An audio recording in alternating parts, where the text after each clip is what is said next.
এর মানে এটা যে নবী পাক শুনতে পান না। তারা বলে যে যদি নবী পাক শুনতে পেতেন তাহলে পৌঁছে দেওয়ার মানে কি, এই আপত্তি তারা করে। কিন্তু মুসলমান শোনেন, আমরা হলাম মুসলমান, বিশেষ করে মুসলিম হওয়ার জন্য দুইটি জিনিসের উপরে আমল করা জরুরি, কোরআন এবং হাদিস। কোরআন যদি কোনো কথা বলে দেয় তারপরে আর নিজের তরফ থেকে কোনো কথা বলা চলবে না, যেহেতু আপনি মুসলিম। হাদিস যদি নবী পাক হাদিসের মধ্যে কোনো কথা বলে দেন তো উম্মতি হিসেবে প্রত্যেক উম্মতের উপরে জরুরি হলো নবী পাকের সেই হাদিসের উপরে আমল করা। নাকি নবী পাকের হাদিসের উপরে আমল করা। নবী পাক যদি কোনো কথা বলে দেন নবী পাকের সেই কথার উপরে বিশ্বাস রাখা, এটাই হলো একজন সুন্নির আলামত, মুসলমানের আলামত। হাদিসকে ওভারটেক করা যাবে? জোরে বলতে হবে। হাদিসকে ওভারটেক করা যাবে না। যেমন কোরআনকে ওভারটেক করা যাবে না, তদ্রূপ নবী পাকের কোন হাদিসকে ওভারটেক করা যাবে না। এরা আজ বলে যে নবী আমাদের দুরূদকে শুনতে পায় না, কিন্তু আমার আপনার নবী সাল্লাল্লাহু তাআলা আলাইহি ওয়াসাল্লাম দালাইলুল খায়রাত বিশ্ব বিখ্যাত হাদিসের কিতাব, সেই কিতাবের 207 নম্বর পেজে এই হাদিসটি বর্ণিত। নবী সাল্লাল্লাহু তাআলা আলাইহি ওয়াসাল্লামকে সাহাবায়ে কেরাম জিজ্ঞেস করেছিলেন, আরাইতা সালাতাল মুসাল্লিন ইয়া রাসূলুল্লাহ, ওই সমস্ত দুরূদ পাঠকারী মিম্মান গাবা আনকা ওয়া মিম্মান ইয়াতি বাদাক, যারা আপনার থেকে এখন দূরে আছে, এই দুনিয়াতেই আছে কিন্তু মদিনা শরীফে নেই, অন্য কোন রাজ্যে আছে, অন্য কোন দেশে আছে, তারা উম্মত হয়ে আপনার উপরে দুরূদ পাঠ করে। অথবা ইয়া রাসূলুল্লাহ, আপনি যখন দুনিয়া ছেড়ে বিদায় নিয়ে যাবেন তো আপনার বিদায় নেওয়ার পরে কিয়ামত অবধি এই দুনিয়াতে মুসলমান আসতে থাকবে, তারা আপনার উপরে কেউ বাংলাদেশ থেকে দুরূদ পাঠ করবে, কেউ ইন্ডিয়া থেকে দুরূদ পাঠ করবে, কেউ পাকিস্তান থেকে, কেউ জার্মানি থেকে, কেউ ইউরোপ ও আমেরিকা থেকে দুরূদ পাঠ করবে। ইয়া রাসূলুল্লাহ, কিয়ামত অবধি যারা দুনিয়াতে আসতে থাকবে আপনার উপরে দুরূদ পাঠ করতে থাকবে। অথবা যারা এখন এই দুনিয়াতে আছে কিন্তু আপনার থেকে দূরে আছে, আপনার নিকটে নেই, তারা যে আপনার উপরে দরুদ পাঠ করছে, আপনি তাদের দরুদ শ্রবণ করবেন কিনা? প্রশ্ন স্পষ্ট? প্রশ্ন করলেন যে আপনি দরুদ শুনতে পাবেন কিনা? এবার আমার নবী দূরের আওয়াজকে যদি শুনতে না পেতেন, নিজের উম্মতির দরুদকে যদি শুনতে না পেতেন, আমার নবী সঙ্গে সঙ্গে বলে দিতেন, শোনো আমি দূর থেকে দরুদকে শুনতে পাই না, আমার নিকটে পেশ করে দেওয়া হয়। না না মুসলমান, এই জবাব আমার আপনার নবী দিলেন না, তো কি জবাব দিলেন? দালাইলুল খায়রাত 207 নম্বর পেজে হাদিসটি বর্ণিত। নবী পাক বললেন, আসমাউ সালাতাল মুসাল্লিন ওয়া আরিফুহুম, হে আমার সাহাবীরা শোনো, যে ব্যক্তি ভালোবাসার সঙ্গে মহব্বতের সঙ্গে আমার উপরে দরুদ পাঠ করে, সে যদিও আমার এই যুগে হোক, যদিও আমার নিকটে নয়, দূরে আছে, অথবা আমার দুনিয়া ছেড়ে যাওয়ার পরে কিয়ামত অবধি এই দুনিয়াতে আসতে থাকবে, আমার উপরে দরুদ পাঠ করবে, আমি তাদের দরুদকে নিজে শুনতে পাই। বলেন সুবহানাল্লাহ। শুধু শুনতে পাই না, আরিফুহুম, তাদেরকে আমি চিনতেও পারি যে আমার কোন উম্মতি কোন জায়গা থেকে আমার উপরে দরুদ পাঠ করলো। বলেন সুবহানাল্লাহ। তো নবী পাক যেই ধারণা আমাদের দিলেন যে দূরে হোক অথবা নবীর দুনিয়া ছেড়ে যাওয়ার পরে কিয়ামত অবধি হোক, যখনই কেউ নবীর উপরে দরুদ পাঠ করবে, আমার আল্লাহ নবী পাককে এই ক্ষমতা দিয়েছেন, আমাদের নবী আমাদের দরুদকে শ্রবণ করেন। বলেন সুবহানাল্লাহ। এই একটি বিষয়। আমরা দুরূদ পাঠ করি। আজ কিছু লোক বেরিয়েছে যারা বলে যে সুন্নিরা গান করছে, বলছে কিনা দুরূদ পাঠ করছে সম্মিলিত হবে, এরা কি করছে এগুলো? অথচ মুসলমান, দুরূদ হলো একটি ইবাদত। দুরূদ কি? নফল ইবাদতের মধ্যে উত্তম ইবাদত বলা হয়েছে দুরূদ শরীফকে। বলেন সুবহানাল্লাহ। আফদালুল ইবাদাতি আস-সালাহ আলান নবী, নবী পাকের উপরে দুরূদ পাঠ করা। এটা যত নফল ইবাদত আছে, নামাজ নফল ইবাদত, রোজা নফল ইবাদত, কিন্তু উলামায়ে কেরাম লিখছেন, বিশ্ববিখ্যাত মুহাদ্দিসগণ, যে দুরূদ এটা এমন একটি ইবাদত, নফল ইবাদতের মধ্যে এটা হলো উত্তম ইবাদত। বলেন সুবহানাল্লাহ। এটা এমন ইবাদত, এমন একটি ভালো কাজ, আল্লাহ পাক যখন দুরূদ পাঠ করার আদেশ দিলেন, তো দুরূদ পাঠ করার আদেশ দেওয়ার পূর্বে আগে উৎসাহিত করলেন নিজের বান্দাদেরকে। কি বলে? ইন্নাল্লাহা ওয়া মালাইকাতাহু ইউসাল্লুনা আলান নবী ইয়া আইয়ুহাল্লাযীনা আমানু সাল্লু আলাইহি ওয়া সাল্লিমু তাসলিমা। আল্লাহ পাক যখন দুরূদ পাঠ করার আদেশ দিলেন, সালাম পাঠ করার আদেশ দিলেন, তো দুরূদ পাঠ করার আদেশ দেওয়ার পূর্বে, সালাম পাঠ করার আদেশ দেওয়ার পূর্বে আল্লাহ পাক আগে নিজের ব্যাপারে জানিয়ে দিলেন যে শোনো, দুরূদকে যেমন তেমন আমল মনে করিও না। এটা এমন একটি আমল যে আমি স্বয়ং নিজে আমার নবীর উপরে দুরূদ পাঠ করি। বলেন সুবহানাল্লাহ। আমার ফেরেশতাগণ নবীর উপরে দুরূদ পাঠ করেন, তারপরে বান্দাদেরকে আদেশ দিলেন যে তোমরা এবার দুরূদ পাঠ করো। এত বড় একটি ইবাদত। তারপরে শুনেন, দুরূদ যে পাঠ করি, তো আমরা গান করি না, খারাপ কাজ করি না, নাউজুবিল্লাহ মিন যালিক, বরং আল্লাহ পাক এই দুরূদ পাঠ করার আদেশ দিয়েছেন, আর রাসূলে কারীম এর ফজিলত বর্ণনা করেছেন। বলেন সুবহানাল্লাহ। তো যেই কাজের ফজিলত আছে সেই কাজ করতে হবে না ছাড়তে হবে? জোরে বলেন, করতে হবে। ফজিলত কি? তো নবী আলাইহিস সালামের একটি হাদিস শোনাই। হাদিসটি বর্ণিত হয়েছে আবু দাউদ শরীফের মধ্যে 1291 নম্বর হাদিস।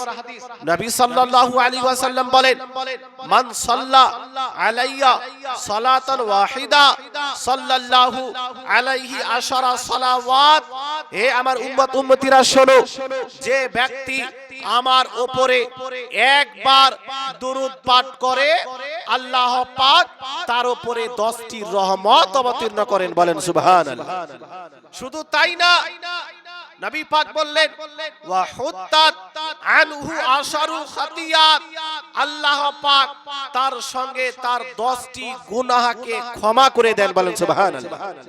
শুধু তাই না, ওয়া রুফিআত লাহু আশারু দারাজাত, তার সঙ্গে আল্লাহ পাক তার 10টি মর্যাদাকে বাড়িয়ে দেন। বলেন সুবহানাল্লাহ। একবার দুরূদ পাঠ করলে আমার নবী বলছেন আল্লাহ পাক 10টি রহমত অবতীর্ণ করেন। একবার দুরূদ পাঠ করলে 10টি গুনাহকে ক্ষমা করে দেন।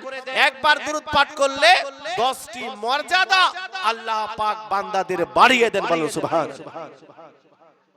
তো রহমতের দরকার আছে কি নাই? আছে। রহমত আপনার আমার লাগবে কিনা? সকলেই রহমত চাই। গুনাহ আমাদের পাহাড়ের সমতুল্য, গুনাহকে ক্ষমা করাতে হবে কিনা? আপনার মর্যাদা আল্লাহর দরবারে আপনি বাড়াতে চান কিনা? তো নবী পাক বলছেন, হে আমার উম্মতরা শোনো, যদি তোমরা আল্লাহর রহমত চাও তো এই আমার উপরে দুরূদ পাঠ করো। যদি নিজের গুনাহকে আল্লাহর দরবারে ক্ষমা করাতে চাও, এই দুরূদ পাঠ করো। যদি নিজেকে সম্মানিত করতে চাও আল্লাহ পাকের দরবারে আমার উপরে দুরূদ পাঠ করো। বলেন সুবহানাল্লাহ। তো দরুদ এটা হলো একটি ইবাদত, এটা যেমন তেমন কাজ নয়। নবী পাক সাল্লাল্লাহু আলাইহি ওয়াসাল্লাম নিজের পবিত্র জুবান দ্বারা এর ফজিলত বর্ণনা করেছেন। বলেন সুবহানাল্লাহ। আজ আর একটি কথা প্রচার করা হচ্ছে, যে শুধুমাত্র দুরুদে ইব্রাহিম পড়া যাবে, অন্য কোন দুরুদ পড়া যাবে না। বলছে কিনা? শুনছেন? দুরুদ ইব্রাহিমে বাদ দিয়ে অন্যান্য দুরুদ পাঠ করা বেদাত, শুধুমাত্র দুরুদ ইব্রাহিমী পাঠ করা যাবে। নাউজুবিল্লাহ মিন যালিক। অথচ 30 পারা কোন আয়াতের মধ্যে মহান আল্লাহ পাক নির্দিষ্ট কোন দুরুদের ব্যাপারে বান্দাদেরকে আদেশ দেননি, হে আমার বান্দারা শোনো, শুধুমাত্র অমুক দুরুদ তোমরা পড়তে পারবে, অমুক দুরুদ বাদ দিয়ে অন্য কোন দুরুদ পড়া চলবে না, এই রকম কোন আদেশ আল্লাহ পাক পবিত্র কোরআনের মধ্যে দেননি। অনুরূপ ভাবে রাসূল করিম সাল্লাল্লাহু আলাইহি ওয়াসাল্লামের লক্ষ লক্ষ হাদিস আছে, কিন্তু কোন হাদিসের মধ্যে নবী পাক এই কথা বলেননি যে শুধুমাত্র দুরুদ ইব্রাহিম পড়া যাবে, দুরুদ ইব্রাহিম বাদ দিয়ে অন্য কোন দুরুদ পাঠ করা যাবে না। আমার নবী কোন জায়গাতে বলেননি, আল্লাহ পাক কোরআনে কোথাও এই কথা বলেননি, নবী পাক কোরআনে কোথাও এই কথা বলেননি। কিন্তু আজ যারা নিজেদেরকে হাদিসের অনুসারী বলে দাবি করে, তারা নিজের তরফ থেকে মন গড়া কথা মানুষের সামনে নিয়ে এসে বলে যে দুরুদ ইব্রাহিম ব্যতীত বাকি সব দুরুদ পাঠ করা বেদাত। বলেন নাউজুবিল্লাহ। নিজে শরীয়ত তৈরি করেছে, নিজে পথ তৈরি করেছে, নিজের মত তৈরি করেছে। কোরআনের বিরুদ্ধে যদি কারো মত চলে আসে, হাদিসের বিরুদ্ধে যদি কারো মত চলে আসে, সেই মতের উপরে আমল করা যাবে যাবে না। শোনেন, আমি আপনাদেরকে তাদের দুইটি কিতাব থেকে রেফারেন্স দিচ্ছি যে দুরুদ ইব্রাহিম বাদ দিয়ে আরো অন্যান্য দুরুদ পাঠ করা যাবে। দেওবন্দীদের বিশাল বড় মাওলানা হুসেন আহমদ মাদানী, কত বড় আলিম!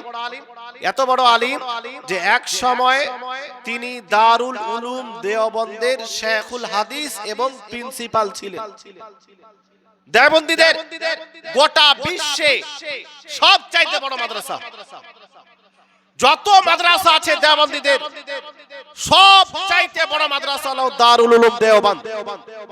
ওই দারুল উলুম দেওবন্দের সব চাইতে বড় মুফতি, প্রিন্সিপাল, প্রধান শিক্ষক, তার একটি কিতাব আছে ফাতাওয়া শেখুল ইসলাম। ওই ফাতাওয়া শেখুল ইসলামের 87 নম্বর পেজে তাকে একটি প্রশ্ন করা হয়েছে, দুরুদে ইব্রাহিম বাদ দিয়ে অন্যান্য দুরুদ পাঠ করা যাবে কিনা। প্রশ্ন স্পষ্ট।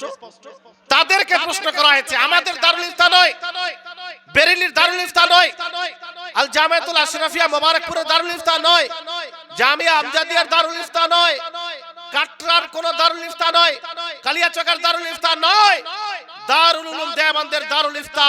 প্রধান মুফতিকে প্রশ্ন করা হচ্ছে, দুরুদ ইব্রাহিম বাদ দিয়ে অন্যান্য দুরুদ নবীর উপরে পাঠ করা যাবে কিনা। এবার শেখুল ইসলাম মাওলানা হুসেন আহমদ মাদানী জবাব দিচ্ছেন যে দুরুদ ইব্রাহিম সহ যত দুরুদ আছে সমস্ত দুরুদ, যদিও ওই দুরুদের দলিল হাদিসের মধ্যে না পাওয়া যায়, নিজের তরফ থেকে কেউ নবীর উপরে বানিয়ে দুরুদ পাঠ করে, ওই দুরুদ নবীর উপরে পাঠ করা জায়েজ আছে। বলেন সুবহানাল্লাহ। শুধু তাই না, বরং বলছে যে ফার্সি ভাষায় এবং উর্দু ভাষাতেও নবীর উপরে দুরুদ পাঠ করা জায়েজ আছে। বলেন সুবহানাল্লাহ। বলতে চাই, দুরুদ ইব্রাহিম বাদ দিয়ে অন্যান্য দুরুদ পাঠ করার ফতোয়া যদি বেদাতের আছে, তো সর্বপ্রথম দারুল উলুম দেওবন্দের প্রধান মুফতি মাওলানা হুসেন আহমদ মাদানীর উপরে দিতে হবে যে দুরুদ ইব্রাহিম বাদ দিয়ে অন্যান্য দুরুদ পাঠ করার জায়েজের ফতোয়া দিয়েছে দারুল উলুম দেওবন্দের প্রধান মুফতি। সুতরাং সে গুমরাহ, সে মানুষকে বেদাতি বানিয়েছে, মানুষকে গুমরাহ করেছে। এই ফতোয়া আগে তাদের উপরে দিতে হবে, কিন্তু এরা দিবে না, জানে যে আমাদের বড় মুফতি ফতোয়া দিয়েছে। তো সুন্নিদের উপরে বেদাতের ফতোয়া কেন? কেন সুন্নিদের উপরে বেদাতের ফতোয়া? এটা টোটালি ভুল ফতোয়া। নামধারী আহলে হাদিসদের বিশ্ব বিখ্যাত একটি কিতাব তোহফাতুজ জাকিরিন, আহলে হাদিসরা তাকে বিশাল বড় মুহাদ্দিস মনে করে। সে নিজের কিতাবের মধ্যে ঠিক একই কথা লিখেছে যে দুরূদে ইব্রাহিম এটা শুধুমাত্র নামাজের জন্য নির্দিষ্ট। এটা কোথায় পড়ি? নামাজে পড়ি না? আল্লাহুম্মা সাল্লি আলা, এই দুরূদ আমরা নামাজে পড়ি। আহলে হাদিসদের বড় মুফতি তিনি লিখতেছে যে নামাজের মধ্যে দুরূদ ইব্রাহিম পড়া যাবে, আর নামাজের বাইরে যে কোন দুরূদ নবী পাকের উপরে পড়া জায়েজ আছে। বলেন সুবহানাল্লাহ। এজন্য ভাই দুরূদের কথা যেহেতু আসলে বলে দিলাম, আজ অনেকেই বিভ্রান্ত করার চেষ্টা করছে, মানুষকে ধোঁকা দেওয়ার চেষ্টা করছে, বিদআতের ফতোয়া লাগিয়ে সমাজের মধ্যে ঝামেলা লাগানোর চেষ্টা করছে, মানুষকে বিভ্রান্ত করতে চাইছে। মনে রাখবেন আল্লাহ পাক কোরআনে কোন নির্দিষ্ট দুরূদ পড়ার আদেশ দেননি, নবী পাক পবিত্র হাদিসে নির্দিষ্ট কোন দুরূদ পড়ার আদেশ দেননি। আপনি যে কোন দুরূদ পাঠ করতে চান নবীর উপরে পাঠ করতে পারেন। বলেন সুবহানাল্লাহ। এজন্য বিভ্রান্ত হবেন না, আপনি যেভাবে চান দুরূদ পাঠ করেন। আসেন একবার উচ্চ স্বরে নবী সাল্লাল্লাহু আলাইহি ওয়াসাল্লামের উপরে দুরূদ পাঠ করি। পড়েন আল্লাহুম্মা সাল্লি আলা সাইয়্যিদিনা মাওলানা মুহাম্মাদ ওয়া আলা আলি সাইয়্যিদিনা মাওলানা মুহাম্মাদ সাল্লাল্লাহু আলা মুহাম্মাদিন সাল্লাল্লাহু আলা মুহাম্মাদ হরদম ज़बान से निकालो पाक नामे मुहम्मद हरदम ज़बान से निकालो शफ़ीअना मुहम्मद সাল্লাল্লাহু তাআলা আলাইহি ওয়াসাল্লাম। যেহেতু মাদ্রাসা, এজন্য মাদ্রাসার দিকে লক্ষ্য করে আমি পবিত্র কোরআন থেকে আয়াত তেলাওয়াত করেছি। ওয়াকুর রব্বি জিদনি ইলমা। আল্লাহ পাক নিজের প্রিয় বান্দা, সবচেয়ে প্রিয় বান্দা, সবচেয়ে প্রিয় নবী, সবচেয়ে প্রিয় রাসূল নবী সাল্লাল্লাহু আলাইহি ওয়াসাল্লামকে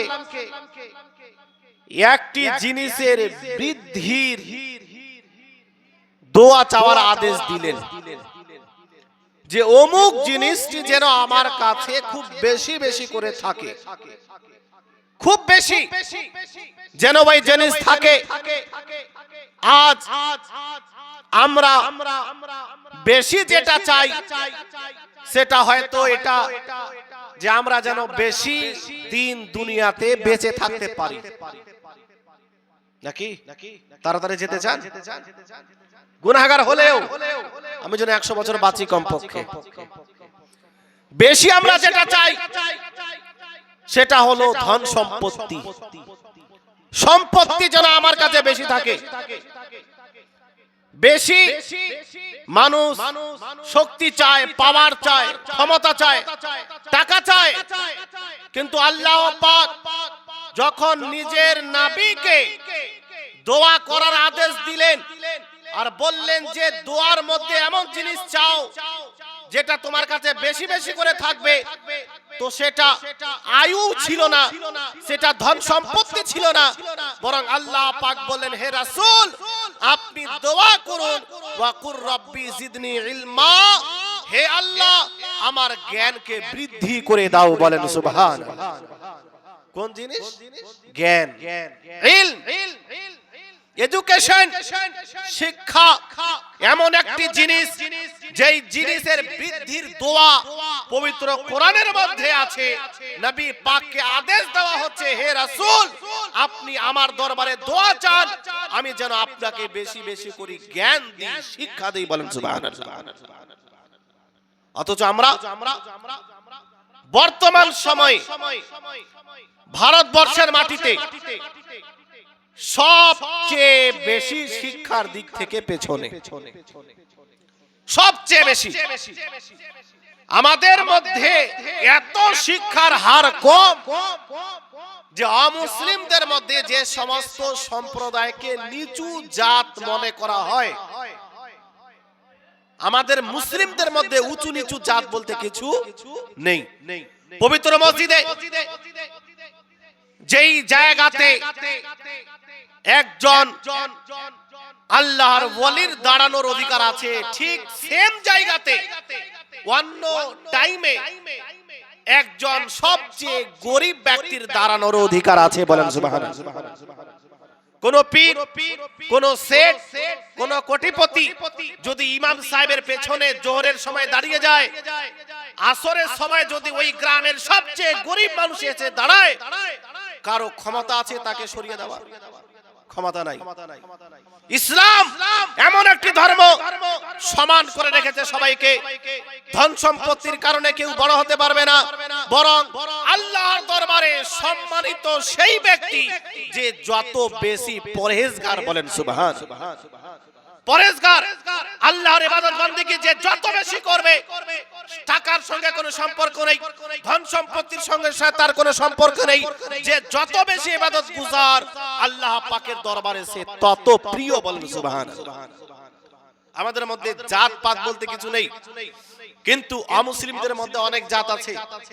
মন্দিরে দেখবেন যারা টাকা পয়সা, বিশাল ধন সম্পত্তি, তাদের জন্য লাইন আলাদা, আর গরিব ওদেরকে তো ঢুকতেই দেয় না, দূর থেকে এই পালা। বিভিন্ন জিনিস আছে। তো শিক্ষায় অমুসলিমদের মধ্যে কিছু জাত আছে নিচু, তারাই মনে করে তাদেরকে, আমরা মনে করি না। তারাও বর্তমান সময়ে আমাদের মুসলিমদের থেকে শিক্ষার দিক থেকে এগিয়ে গেছে। কত আশ্চর্যের কথা! কোরআন, আল্লাহর কিতাব, পবিত্র কোরআনের মধ্যে যখন সর্বপ্রথম বার্তা দেওয়া হলো, তো সর্বপ্রথম বার্তার খুবই গুরুত্ব থাকে। প্রথম এবং শেষ উভয়ের কিন্তু গুরুত্ব থাকে সব সময়। প্রথম যেই বার্তা পবিত্র কোরআনের মধ্যে মুসলিমদেরকে আল্লাহ পাক দিলেন, সেটা নামাজের বিধান ছিল না। হে আমার বান্দারা, তোমরা নামাজ পড়ো। সর্বপ্রথম বার্তা রোজার ছিল না। হে আমার বান্দা বান্দিরা, তোমরা রোজা রাখো। প্রথম বার্তা হজের ছিল না। হে আমার বান্দা বান্দিরা, তোমরা হজ করো। প্রথম বার্তা যাকাতের ছিল না। হে আমার বান্দা বান্দিরা, তোমরা যাকাত দাও। একাধিক আমল ইসলামের মধ্যে আছে। ওই আমলের বার্তা, ওই আমলের আদেশ, ওই ইবাদতের আদেশ আল্লাহ পাক সর্বপ্রথম কোরআনের মধ্যে দেননি। সর্বপ্রথম যেই মেসেজ, সর্বপ্রথম যেই বার্তা মহান আল্লাহ পাক কোরআনের মধ্যে দিলেন, সেটা হলেন ইকরা বিইসমি রাব্বিকাল্লাযী খালাক। হে হাবিব, আপনি আপনার প্রতিপালকের নামে পড়ুন। বলেন সুবহানাল্লাহ। কি বার্তা? পড়ুন, পড়ুন আপনি আল্লাহর নামে। শিক্ষা এত গুরুত্বপূর্ণ জিনিস যে সর্বপ্রথম ইসলাম ধর্মে, বিশেষ করে পবিত্র কোরআনে যেই আদেশ দেওয়া হলো, সেটা হলো শিক্ষা। অথচ আমরা শিক্ষার দিক থেকে সবচেয়ে বর্তমানে পিছনে আছি। শিক্ষার গুরুত্ব কতটা? নবী সাল্লাল্লাহু আলাইহি ওয়াসাল্লাম বলেন, আল ইলমু ইমাদুদ্দিন। ইলম হলো, শিক্ষা হলো ধর্মের খুঁটি। ধর্মের খুঁটি। একটি ঘরের যদি খুঁটি না থাকে, ওই ঘর কি দাঁড়িয়ে থাকতে পারে? থাকবে না। শিক্ষা হলো খুঁটি। ওই খুঁটি যদি কমজোর হয়ে যায়, যারা ইসলামের অনুসারী তারা কমজোর হয়ে যাবে। এই জন্য বর্তমান সময়ে আমরা নামাজ আদায় করি, রোজা রাখি, হজ করি, যাকাত দিই, কিন্তু আমাদের এই ইবাদতের মধ্যে অসংখ্য জায়গাতে ভুল হয়। আর আল্লাহ পাক সর্বপ্রথম শিক্ষা অর্জন করার আদেশ কেন দিলেন? তার কারণ হলো আল্লাহ পাক শতাধিক ইবাদত করার আদেশ দিয়েছেন। আর ওই ইবাদত গুলো সঠিকভাবে আদায় করার জন্য শিক্ষা অনিবার্য। শিক্ষা যদি না থাকে ওই ইবাদত সঠিক হতেই পারে না। আপনি নামাজ আদায় করেন তো নামাজের মধ্যে কিছু ফরজ আছে, নামাজ আদায় করেন নামাজের মধ্যে কিছু ওয়াজিব আছে, নামাজের মধ্যে কিছু সুন্নাত আছে, মুস্তাহাব আছে। হজ করতে যাবেন, হজের মধ্যে কিছু ওয়াজিব আছে, কিছু ফরজ আছে, কিছু সুন্নাত আছে। রোজা আছে, রোজার মধ্যে ফরজ, ওয়াজিব, সুন্নাত, মুস্তাহাব আছে। যত রকমের ইবাদত বান্দেগী আছে, সমস্ত ইবাদত বান্দেগীর নির্দিষ্ট কিছু গাইডলাইন আছে, কিছু নিয়ম আছে, কিছু বিধান আছে। ওই বিধান ওই নিয়ম যদি পালন না করেন, নামাজ আদায় করেন, নামাজের ফরজ আদায় না করেন, নামাজ আপনার হবে না। রোজা রাখবেন, রোজার ফরজ না পালন করলে রোজা আপনার হবে না। যত রকমের ইবাদত বান্দেগী আছে, ওই ইবাদত বান্দেগী করার সময় যদি আল্লাহ ও তার রাসূলের দেওয়া গাইডলাইন ফলো না করেন, আপনার ওই ইবাদত সঠিক হবে না। শিক্ষা এই জন্য সর্বপ্রথম। আর যে কোনো কাজ, শুধু ইবাদতই না, দুনিয়ার যে কোনো কাজ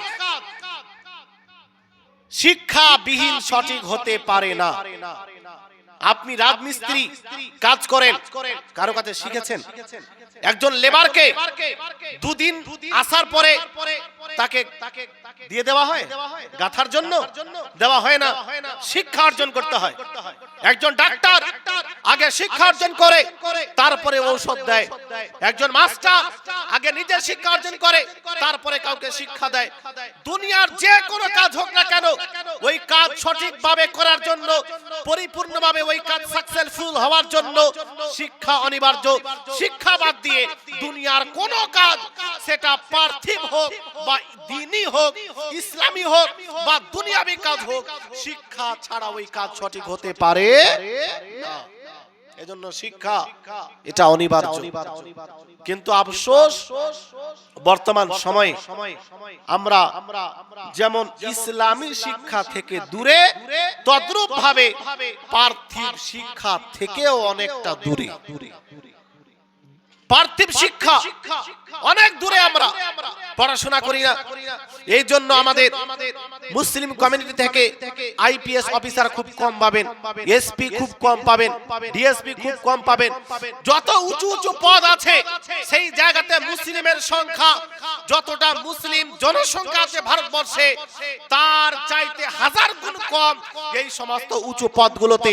এই জন্য আজ আমাদের মুসলমানদের অবস্থা এই যে ওই নির্দিষ্ট পদে আমাদের মুসলিমরা না থাকার কারণে আমরা যেই জিনিসটা পাওয়ার হক রাখি, হক রাখার পরেও আমাদের কাছে সেই জিনিস পৌঁছায় না। যখন আপনার লোক নেই, দেবে কে আপনাকে? বলবে কে আপনাকে? এজন্য যেমন ভাবে দ্বীনি শিক্ষা জরুরি দুনিয়াতে বসবাস করার জন্য, পার্থিব শিক্ষাটাও কিন্তু জরুরি। আর আমরা বর্তমান সময়ে দুই শিক্ষার দিক থেকেই অনেক দূরে সরে আছি। এটা খুবই আফসোসের বিষয়। 2006 একটা রিপোর্ট তৈরি করা হয়েছিল সরকারের তরফ থেকে, যে ভারতবর্ষের মুসলিমদের অবনতির কারণ কি, এরা এত পিছিয়ে কেন রয়েছে। তো একাধিক কারণের মধ্যে মূল দুইটি কারণ সরকারের কাছে পেশ করা হয়েছিল রিপোর্ট আকারে। একটি কারণ হলো শিক্ষা। মুসলিমরা শিক্ষা অর্জন করতে চায় না। 8, 9, 10 বাস পড়াশোনা বন্ধ, তারপরে কাজকর্ম করো, যা হয় ইনকাম করে খাও, শিক্ষা অর্জন করতে চায় না। দ্বিতীয়, ব্যবসা বাণিজ্যের দিক থেকে এরা খুবই পিছিয়ে। ব্যবসায় যেতে চায় না, রিস্ক নিতে চায় না। অথচ উন্নতি করার জন্য এই দুইটি জিনিস সবচেয়ে বেশি ভূমিকা পালন করে। একটি হলো শিক্ষা, অপরটি হলো বিজনেস, ব্যবসা। ব্যবসা আমরা ভুলে গেছি। শুধুমাত্র দিন মজুরি করব, 300 টাকা দিয়ে 500 টাকা দিয়ে সংসার চলবে। মনে রাখবেন, দুনিয়াতে বেঁচে থাকার জন্য টাকারও প্রয়োজন আছে। নবী পাক বলেছিলেন, এমন একটি যুগ আমার উম্মতের কাছে আসবে যে দ্বীন ইসলামের কাজ করার জন্যও টাকার প্রয়োজন পড়বে, দিনার ও দিরহামের প্রয়োজন পড়বে। আজ যদি আপনার কাছে টাকা না থাকে আপনি একটি বড় মাদ্রাসা চালাতে পারবেন না। যদি আপনার কাছে টাকা না থাকে আপনি বড় কোনো সংগঠন পরিচালনা করতে পারবেন না। যদি আপনার কাছে টাকা না থাকে দ্বীন ইসলামের বই পুস্তক ছাপিয়ে মানুষের কাছে বিতরণ করতে পারবেন না। যদি আপনার কাছে টাকা না থাকে আপনি বড় বড় কি বলে যে আলিম মুফতি তৈরি করতে পারবেন না। কেন না? বর্তমান সময়ে এমন একটি সময় যেই সময়ে টাকা ছাড়া কোনো কাজ সম্ভব না। এজন্য নিজের ধর্মকে টিকিয়ে রাখার জন্য, নিজেকে প্রতিষ্ঠিত রাখার জন্য টাকার ভূমিকা খুবই জরুরি। মনে রাখবেন, ব্যবসা আজ আপনি দেখবেন অমুসলিমদেরকে কোন যদি মোড় থাকে একটু যদি জায়গা পেয়ে